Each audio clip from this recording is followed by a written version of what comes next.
وزارت عظمیٰ میاں صاحب کے کیمپ میں ہی جائے گی. اب بھی آپ اس پوزیشن پر قائم ہیں یا کچھ چیزیں تبدیل ہو گئی ہیں آپ کو لگتا ہے؟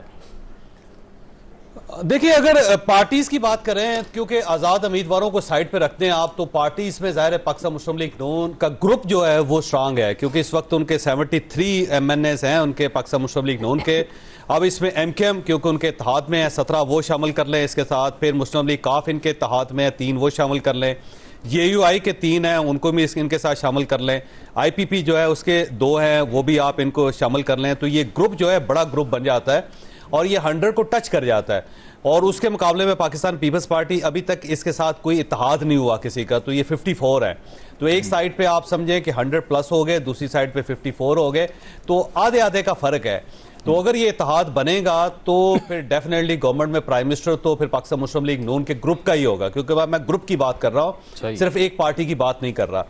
اب سوال یہ کہ کیا میاں نواز شریف صاحب پرائم منسٹر بنیں گے, تو میرا خیال ہے کہ نواز شریف صاحب پرائم منسٹر اس صورتحال میں نہیں بنیں گے.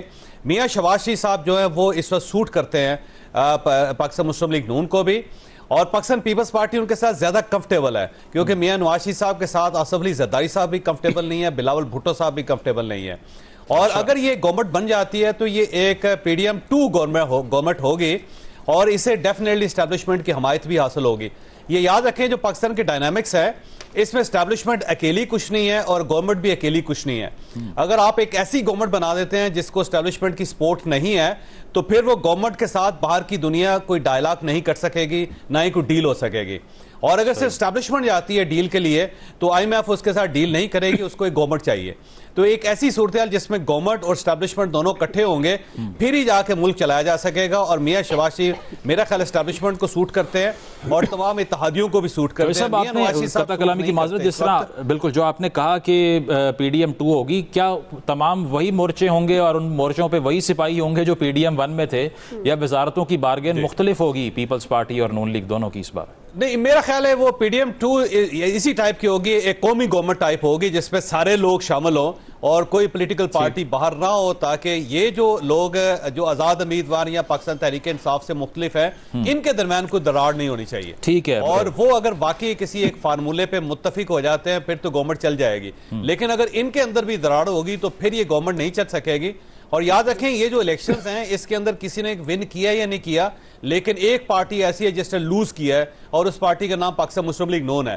اگر ہم یہ کہیں کہ یہ الیکشنز جو ہے ان کے لیے سودمند ثابت ہوئے تو بالکل غلط ہے, کیونکہ جو رئی صحیح بھی سیاست تھی وہ آلموسٹ اس الیکشن نے دفن کر دی ہے. اور جو پی ڈی ایم کی گورنمنٹ بنے گی اس میں بھی سب سے زیادہ لوزر پاکستان مسلم لیگ نون ہوگی, کیونکہ اس کے آخر میں میرا نہیں خیال کہ یہ 10 سیٹیں بھی لے سکیں گے. پھر یہ ایک بڑی عجیب سی صورتحال ہے جس کے اندر آپ نے پارٹی بھی چلانی ہے اور ملک بھی چلانا ہے. پارٹی بھی چلانی ہے, ملک بھی چلانا ہے. سلمان صاحب آپ کی طرف آتا ہوں, یہ چودھری صاحب بھی جو بات کر رہے ہیں کہ سب سے زیادہ loss P M L N نے کیا ہے, تو پھر لوز کرنے والی پارٹی وکٹری سپیچ کر دے, یہ ایٹ لیسٹ میں نے تو پہلے نہیں دیکھا, آپ نے دیکھا ہے؟ دیکھیں پہلی بات تو یہ کہ انہوں نے خود ہی وضاحت کر دی ہے کہ وہ وکٹری سپیچ نہیں تھی, اور میری انفارمیشن کے مطابق نواز شریف صاحب یہ سپیچ نہیں کرنا چاہتے تھے. مریم نے ان کو انسسٹ کیا کہ ہر صورت میں یہ ہمیں سپیچ کرنی چاہیے, کیونکہ ایک دن پہلے اس الیکشن کی رات کو جو کچھ ہوا اس کا پریشر بہت لے لیا پی ایم ایل این نے. ان کو لگا کہ ہم نے سپیچ نہ کر کے شاید کوئی غلطی کی ہے, تو اس کے نتیجے میں پھر مریم کے دباؤ پہ آ کے ان کو وہ اگلے دن جو ہے نا وہ میلہ سجانا پڑا. ایک بات میں جاوید صاحب چودھری صاحب کی بات سے اتفاق کرتا ہوں کہ لوزر تو پی ایم ایل این ہے, لیکن اب اگر یہ کولیشن گورنمنٹ بننے جا رہی ہے پیپلز پارٹی کی اور پی ایم ایل این اور باقی اتحادی جماعتیں جس کو چودھری صاحب نے پی ڈی ایم 2 کا پارٹ نام دیا ہے, تو اس حکومت کے اندر بھی جو ورسٹ پوزیشن ہوگی وہ پی ایم ایل این کی ہوگی. اس کی 2 وجوہات ہیں. ایک وجہ یہ ہے کہ آصف علی زرداری نے اپنے کارڈ بہت اچھے کھیلے ہیں اور وہ اس وقت ایک بارگیننگ کی جو اصل صلاحیت ہے نا وہ ان کے پاس بھی ہے اور ان کے پاس آپشنز بھی زیادہ ہیں. وہ زیادہ بہتر طریقے سے پی ایم ایل این جو اس وقت ڈیفینسو ہے اس کے اوپر لائیں گے. اس کی وجہ ڈیفینسو وہ کیوں ہے؟ ایک ڈیفینسو کی وجہ یہ ہے کہ وہ جو ایکسپیکٹ کر رہے تھے 110 پلس سیٹیں وہ ان کو نہیں مل سکی, ایک بات. اور دوسرا یہ کہ ان کے بیشتر امیدوار جو ہیں ان کی جیت کو بھی چیلنج کر دیا گیا ہے, انکلوڈنگ جو نواز شریف صاحب کی سیٹ ہے لاہور والی بھی, تو وہ بھی ایک دباؤ ہوگا. اور پھر یہ جو کہا جاتا تھا کہ جی ٹی روڈ کی پارٹی ہے اور جی ٹی روڈ پہ ان کا بڑا مینڈیٹ ہے, اس دفعہ جی ٹی روڈ پہ بھی ان کو بہت زیادہ پسپائی اختیار کرنی پڑی ہے. تو اس لیے جس وقت یہ جو بھی بات کی چودھری صاحب نے کہ جی اسٹیبلشمنٹ بھی ایک اہم فریق ہے, تو جب ایک کسی قسم کی بارگیننگ ہوگی اور جس قسم کی چیزیں سیٹلمنٹ میں جاتی ہیں تو نواز شریف صاحب ڈیفینسو پوزیشن پہ ہوں گے، یہ مجھے لگتا ہے. مطلب آپ کا بھی کہنا یہی ہے کہ کوئی فیوچر بہت برائٹ نہیں ہے پی ایم ایل این کا دکھائی دے رہا. کامران آپ کی طرف آؤں گا، چونکہ جب بھی الیکشن کی ایکسرسائز ہوتی ہے تو اس کا بڑا ہیوی ٹال ہوتا ہے پاکٹ کے اوپر بھی، عوام کی ایکسچیکر کے اوپر بھی ہوتا ہے.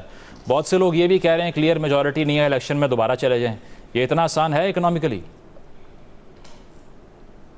آئی تھنک اللہ اللہ کر کے پہلے تو الیکشنز ہوئے ہیں، دوبارہ الیکشن میں جانا اپیرنٹلی تو بالکل لگ نہیں رہا، گیون کہ جو ہماری اس وقت جو اکنامک کنڈیشن ہے. جاوید چودھری صاحب نے ایک بات کی تھی کہ پی ایم ایل این نے ان انتخابات میں لوز کیا، ڈیفینیٹلی انہوں نے لوز کیا ہے، بٹ آئی بلیو کہ جو یہ نتائج آئے ہیں، اگر ہم نے اپنا ہاؤس ان آرڈر نہ کیا اور سینیٹی پریویل نہ کی تو مجھے تو پاکستان کو بہت بڑا نقصان ہوتا نظر آ رہا ہے. بالکل صحیح، میں ان سے اتفاق کرتا ہوں. یہ 2 سال جو ایک ہیجانی کیفیت تھی، اور جو ایک توقع یہی تھی کہ جب عام انتخابات ہوں گے تو ایٹ لیسٹ پاکستان میں ظاہر الزامات لگتے رہتے ہیں، الیکشن دھاندلی ہوتی ہے، بٹ ایٹ لیسٹ جو نتائج آئیں گے وہ ڈیسائسو ہوں گے، ایٹ لیسٹ ایسے ڈیسائسو ہوں گے کہ جس مرضی پارٹی کو ہو ایٹ لیسٹ اس کے پاس ایک ایبسولوٹ میجورٹی ہوگی تاکہ وہ مشکل فیصلے کر سکیں. بٹ جو سپلٹ ورڈکٹ ہے، ہنگ پارلیمنٹ ہے، بے شک جو پی ٹی آئی بیکڈ کینڈیڈیٹس ہیں they are leading, but of course جو اس وقت کے معروضی حالات ہیں کامران، لیکن وہ بہت سے لوگ یہ کہتے ہیں نا کہ اگر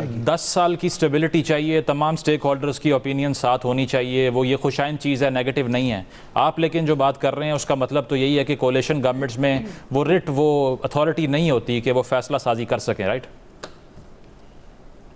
دیکھیں اس میں جو امپورٹنٹ چیز ہے کہ اگر جو کولیشن گورنمنٹ بنتی ہے، لیٹس ایکسیپٹ دا فیکٹ کہ جو مرضی آپ کہہ لیں، پی ٹی آئی جو بیکڈ کینڈیڈیٹس ہیں دے آر لیڈنگ، اور اس کا مطلب ہے جو پاپولر مینڈیٹ ہے وہ تو تحریک انصاف کو ملا ہے نا. اور اگر آپ ایک کولیشن گورنمنٹ بناتے ہیں اور اس کی بیکنگ اس طرح سے گورنمنٹ میں نہیں ہوتی اور وہ مشکل فیصلے کرتے ہیں اور پھر وہ کر نہیں پائیں گے، تو آئی تھنک اس طریقے سے حکومتیں چلتی نہیں ہیں. مطلب مجھے سمجھ نہیں آتی کہ کیسے یہ معاملات آگے بڑھیں گے، کیونکہ اس سے تناؤ جو ہے وہ ختم نہیں ہوگا. جیسے نواز شریف نے بھی بات کی، آج آرمی چیف نے بھی بات کی کہ ہمیں اس تقسیم کی سیاست سے، یہ جو انارکی ہے، اس سے آگے بڑھنا ہے. مطلب سموتھ سیل کرتا ہوا یہ شپ آپ کو دکھائی نہیں دے رہا. ٹھیک ہے ٹھیک ہے. شہباز، چونکہ آپ اکانومی پہ بڑی گہری نظر رکھتے ہیں، 2 قسم کے آرگیومنٹ جو ایکسپلین کرتے ہیں نا مسلم لیگ نواز کا وہ حشر ہونا جو جاوید چودھری صاحب نے بات کی اس کو، پہلا یہ ہے کہ بیانیہ ان کا جو ہے وہ پریویل نہیں کر سکا.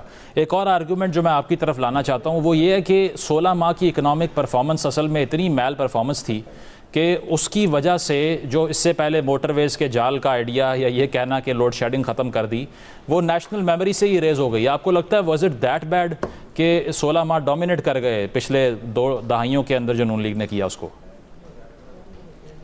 جی دیکھیے، 16 ماہ میں تھا کیا؟ پاکستان کی تاریخ کی جو ہے ہائیسٹ انفلیشن تھی، 38% پہ گئی ہے مئی میں. تو اگر اس بیانیے کے ساتھ انہوں نے جانا ہے پھر تو نہیں ہو سکتا. اور اس فاؤنڈیشن کے ساتھ اب کیسے، جو قوم پہلے ہی تقسیم ہو چکی ہے، مجھے نہیں لگتا کہ آپ اس فاؤنڈیشن کے ساتھ، ان ریزلٹس کے ساتھ آپ آگے بڑھ سکتے ہیں. نہیں، اس فاؤنڈیشن کے ساتھ اگر آپ کہہ رہے ہیں آگے نہیں بڑھ سکتے، لیکن اب پریکٹیکل ریالٹی یہی کہہ رہی ہے کہ زرداری صاحب سے ملاقاتیں ہونی ہیں اور کولیشن فارمولا نکلنا ہے. پھر پہلا چیلنج اگر پھر سے وہی ہے کہ IMF کا پروگرام لے کے آنا ہے، تو اس میں کس کے پاس پوٹینشیل زیادہ ہے آپ کو لگتا ہے؟ دیکھیے اس وقت جو صورتحال ہے، اس وقت آپ کی ٹوٹلی ایک ہنگ پارلیمنٹ کی ایک صورتحال آپ کے سامنے آ چکی ہے. جس پارٹی نے کلیم کیا وکٹری، آل دو ایکسپلینیشنز تو دے رہے ہیں کہ وکٹری سپیچ نہیں تھی، اس کی اس وقت 73 سیٹیں ہیں جب ہم آپ سے بات کر رہے ہیں. ان 73 سیٹوں میں سے کم از کم 22 سے 25 ایسی سیٹیں ہیں جس کے اوپر پی ٹی آئی کا کلیم ہے. اور آپ نے دیکھا کہ وہ آپ کورٹس کے اندر جا کے وہ اپنی پٹیشنز فائل کر رہے ہیں. تو اگر اس کو آپ سمپل الفاظ میں بات کر لیں کہ ہر 3 جو سیٹ جیتی ہوئی ہے، پی ایم ایل این کا کلیم ہے، ہر 3 میں سے 1 سیٹ کے اوپر اس وقت پی ٹی آئی کا کلیم ہے.